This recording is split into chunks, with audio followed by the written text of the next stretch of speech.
Now, beginning with the very important question of this Environmental Act is constitutional provision related to environment.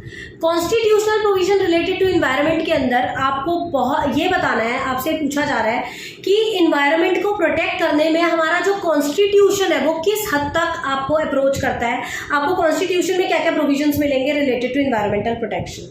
तो पहले आप introduction से शुरू करें कि लगातार global warming के बढ़ने की वजह से, deforestation के बढ़ने की वजह से, एयर वाटर और दूसरे तरीके की पोल्यूशन के बढ़ने की वजह से ये इन्वायरमेंट में एक बहुत बड़ा थ्रेट है. इसके अलावा फंडामेंटल स्टेटस दिया गया इसको इन्वायरमेंट को प्रिजर्व करने के लिए इन सब डरावनी चीज़ों को देखते हुए, क्योंकि एक पॉइंट के बाद ना देखो इन्वायरमेंट अगर क्लीन नहीं रहेगा तो आप परेशान होंगे ही होंगे.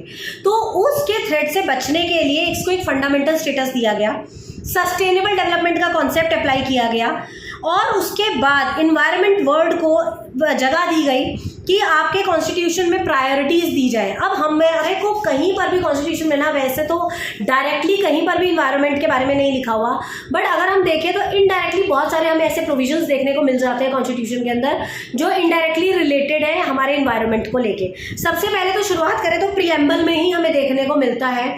जो हमारा प्रीएम्बल है उसमें कहा गया है we the people of India having solemnly resolved करके आगे जाके सोशलिस्ट इकोनॉमी. जब प्रीएम्बल में कहा जाता है सोशलिस्ट इकोनॉमी तो सोशलिस्ट रिलेटेड टू सोशल.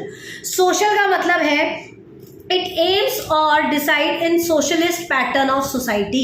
ये बताता है कि सोसाइटी में सोशलिस्ट पैटर्न है जहां पर इंडिविजुअल प्रॉब्लम्स को हाईलाइट नहीं किया जाता, सोशल प्रॉब्लम्स को हाईलाइट किया जाता है. तो जिसमें सोशल प्रॉब्लम्स में एक बहुत बड़ा प्रॉब्लम है इन्वायरमेंटल पोल्यूशन का.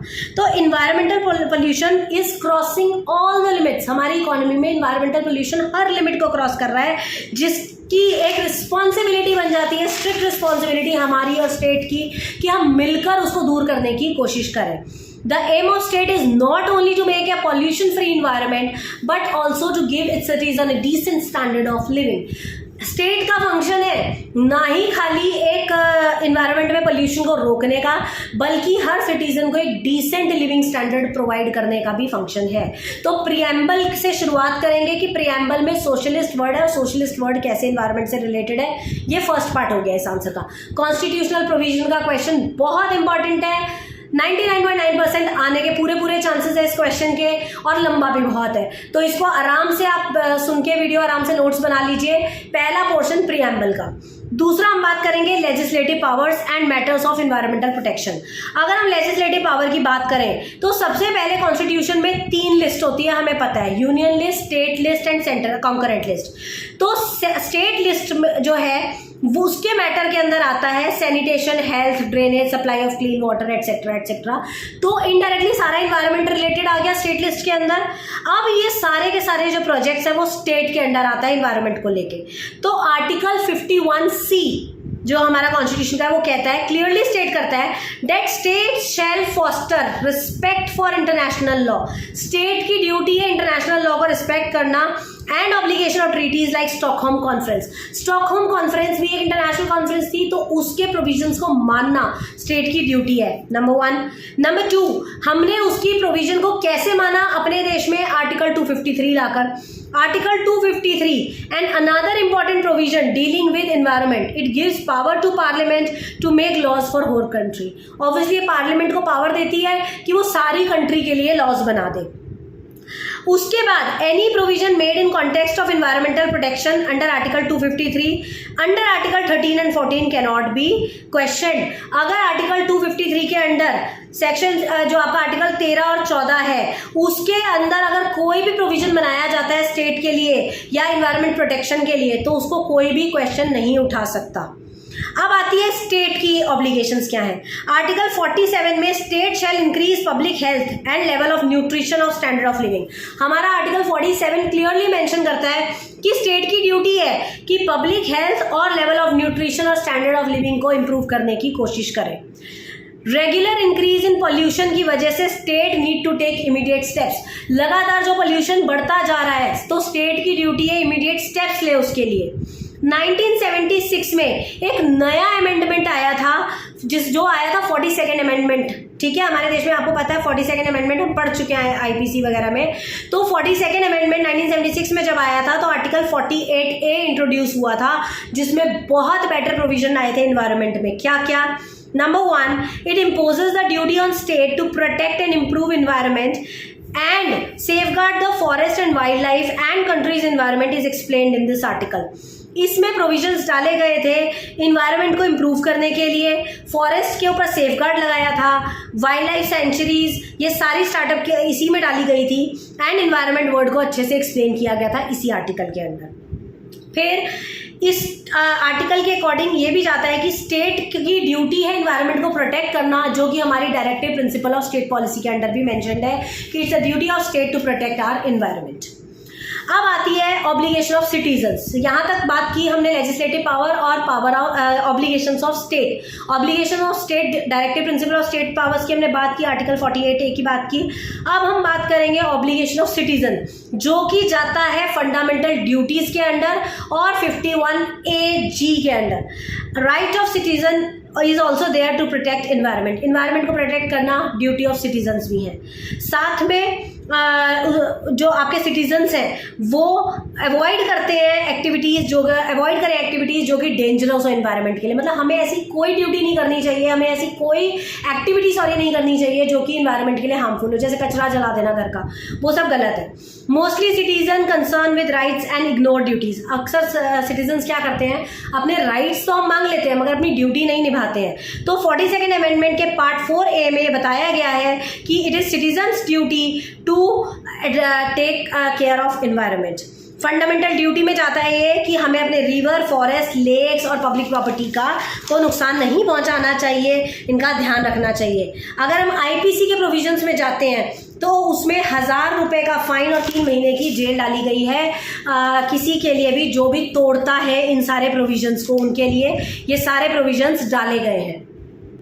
इसके अलावा अगर हम फंडामेंटल राइट्स पे भी जाएं तो उसके पार्ट 3 आर्टिकल 12 to 32 के बीच में एक आर्टिकल आता है, आर्टिकल 21, जो हमें राइट टू लाइफ बताता है, राइट टू लिव। तो राइट टू लिव में हमें स्टैंडर्ड वाइज जीने का, पोल्यूशन फ्री इन्वायरमेंट में भी तो रहने का अधिकार है। तो अकॉर्डिंग टू फंडामेंटल राइट भी हमें इन्वायरमेंट को प्रोटेक्ट करके रखना है। इसके अलावा अगर हम केस लॉज की बात करें इसी के अंडर, तो in Kinkeri Devi case versus state of Madhya Pradesh, article 48A और 51A सबसे G में बताया गया कि you cannot be betray fundamental law of the country. Court cannot remain silent in case of ignorance of environment. अगर आप इन्वायरमेंट के साथ कुछ भी गलत करेंगे या कुछ भी आप इग्नोर करेंगे तो कोर्ट उसको बिल्कुल इग्नोर नहीं करेगा। आर्टिकल 21 जो है फंडामेंटल राइट में हमें राइट टू लिव बताता है, जो मैंने अभी आपको बताया कि हमें हेल्दी और सेफ इन्वायरमेंट में रहने का अधिकार है। अगर कोई भी आपके नेबर में या कोई भी अगर आपके इन्वायरमेंट को हार्म करता है तो आप जाके उसकी कंप्लेंट कर सकते हैं। इसके अलावा एक चीज़ आप इसमें और भी इंसर्ट कर सकते हैं कि पब्लिक इंटरेस्ट लिटिगेशन का क्या रोल रहा है इसके अंदर। पब्लिक इंटरेस्ट लिटिगेशन फाइल की जा सकती है हाई कोर्ट में by 5 people who were residents of specific area. ये केस के बारे में बताया जा रहा है कि 5 लोगों ने मिलकर जो रेजिडेंट्स थे एक स्पेसिफिक एरिया के, उन्होंने एक केस डाल दिया था, Sitaram Channappa versus state of Bihar, to seek direction of court से एक डायरेक्शन पाने के लिए for closure of a tyre plant in interest of public health. कोई टायर प्लांट लगा दिया था, उससे काफ़ी ज़्यादा गैसेस एमिट होती थी, तो उसके लिए इन्होंने पब्लिक वेलफेयर के लिए केस डाल दिया था, जिससे कि बहुत ज़्यादा CO2 रिलीज हो रही थी दूसरी हार्मफुल गैसेस के साथ। तो प्लांट को क्लोज कर दिया गया था 51A के तहत।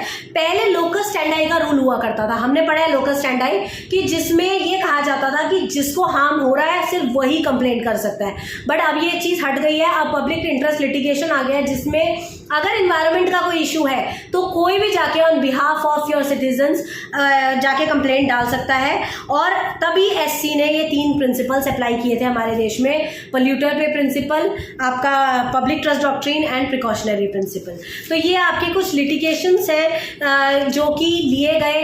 इसके अलावा आप ये बता सकते हैं कि कॉन्स्टिट्यूशनल प्रोविजन में और भी बहुत सारे आर्टिकल्स हैं जो बताते हैं, जैसे आर्टिकल 133 है, वो आपके नॉइज पोल्यूशन को लेके बात करता है। अगर हम आर्टिकल 133 की बात करें तो वो आपको नॉइज पोल्यूशन के के बारे में बताता है कि क्या प्रोविजन है हमारे नॉइज पोल्यूशन को खत्म करने का। I will read it for you. In section 133 which is of great importance under CRPC, ये CRPC के अंडर बताता है कि सेक्शन 133 the magisterial court have been empowered to issue order to remove the nuisance caused by noise pollution. Section 133 empower an executive magistrate to interfere and remove a public nuisance in the first instance with a conditional order and then with a permanent one. अगर कोई भी noise pollution create करता है whether through loud speakers और anything, तो ये court को ये अथॉरिटी देता है कि पहले कंडीशनल ऑर्डर दे और फिर बाद में परमानेंट ऑर्डर रिलीज कर दे उनके लिए, और वो इमीडिएट इफेक्ट से नॉइज पोल्यूशन को रोक सकते हैं। The provision can be utilised in case of nuisance of environmental nature. He can adopt immediate measure to prevent danger और injury of a serious land to the public. क्योंकि public को noise pollution से बहुत problem है, तो वो immediate effect से इसको लेंगे। And for prevention of danger of human life, health and safety, magistrate can direct a person to abstain from certain acts. उसके ऊपर कई सारी धाराएं लगाई जा सकती हैं। हमारे IPC के अंडर भी 268 to 295 में चैप्टर 4 के अंदर ये कई सारे प्रोविजंस दिए गए हैं, जिसमें कि पनिशमेंट दी गई है in case of public nuisance, और a person is guilty of public nuisance who does any act और is guilty of illegal omissions which cause any common injury, danger and annoyance to public. कोई भी अगर किसी भी तरीके से public को इंजरी पहुंचाता है तो उसके खिलाफ कोर्ट भी एक्शन लेगी। Whosoever commit a public nuisance in any case not otherwise punishable by this court shall be punished with fine और with extend of fine of rupees 200। तो ये सारी चीज़ें आप ये कह सकते हो कि कॉन्स्टिट्यूशनल प्रोविजंस के अलावा, डायरेक्टिव प्रिंसिपल के अलावा, फंडामेंटल ड्यूटीज़ के अलावा, फंडामेंटल राइट्स के अलावा हमारे CRPC और IPC में भी सेक्शंस हैं। CRPC में सेक्शन 133 और IPC में 268 से 295 तक, जिसमें न्यूसेंस के खिलाफ कोर्ट के पास पूरे राइट्स हैं कि वो आपको पनिश कर सकते हैं, फाइन भी लगा सकते हैं। पिछले पेपर्स में सेक्शन 133 के ऊपर अलग से एक सेपरेट क्वेश्चन भी आया हुआ है, तो आप CRPC 133 का सेक्शन अच्छे से करके जाएं, जो कि आपके पेपर के लिए काफ़ी इंपॉर्टेंट है। इसके अलावा कॉन्स्टिट्यूशन के प्रोविजंस भी काफ़ी बार पूछे गए हैं। तो फ्रेंड्स, ये एक बहुत इंपॉर्टेंट क्वेश्चन था जिसमें हमने कॉन्स्टिट्यूशनल प्रोविजन पढ़े कि क्या क्या कॉन्स्टिट्यूशनल प्रोविजन है। इसमें आप सब कुछ लिखेंगे। डायरेक्टिव प्रिंसिपल्स में 48A, फिर फंडामेंटल ड्यूटीज़ में 51AG, इसके अलावा PIL लिखेंगे, प्रीएम्बल के बारे में लिखेंगे, सेक्शन CRPC का सेक्शन 133 लिखेंगे, और IPC का 2-4 धाराएं लगाकर वो लिख सकते हैं। इसके अलावा आप केस लॉ भी 1-2 डाल सकते हैं, जो मैंने अभी आपको पढ़ के सुनाया। इससे आपका पूरा 20 मार्कर का कॉन्स्टिट्यूशनल प्रोविजन का क्वेश्चन प्रिपेयर होता है। Thank you.